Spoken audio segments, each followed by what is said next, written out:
Friends, it is I, Vicar Adam, sitting here once again, thinking about a story that I wanted to tell you. It's about a cat named Munchies.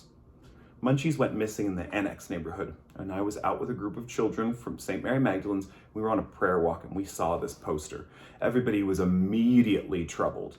We've got to find this Munchies. We've got to find this Munchies. We had about 20 minutes before we needed to be back inside, and we were moving slow. It was like herding spiders that day.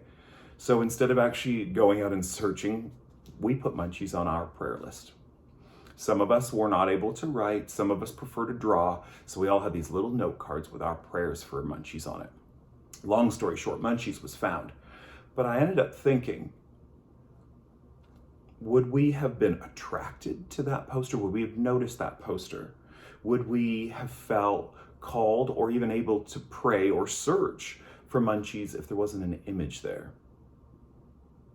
Some people say image is everything. That always comes off as kind of shallow, but I think image is a whole lot, especially if we go back to the beginning. That's right, friends, right here at the beginning. You know my favorite quotes are always in here.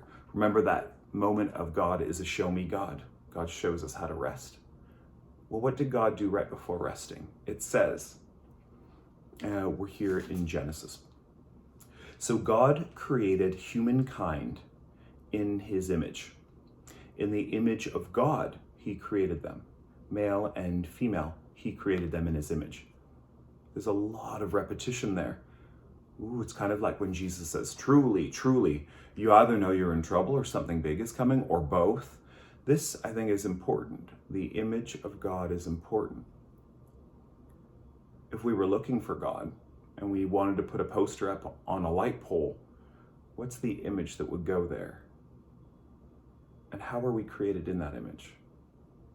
If we are those who hold on to, have the representation of the image of God, what does that mean for us? Does it separate us from creation? Does it give us a different role in creation? What are the implications? Meaning, what does it tell us we should do? That's our question this month.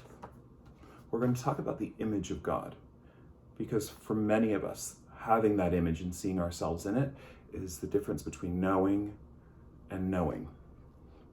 Images are relational. There's a relationship there. You guys already know all of that. But I'm very interested to see what it is that you know in terms of that image of God and our place in it. It's a big subject. I've attached 2 videos to this one.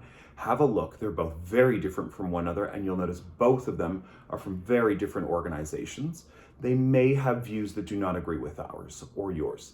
That's all right. We take the best and we leave the rest. They have some really great things to say, some not so great things to say as well. But let's figure out how we feel about all of it. That's just my thought. And when in doubt, think about Munchies. That poor cat. 2 months she was missing. All because of an image on a light post. She was found. Let's talk about images.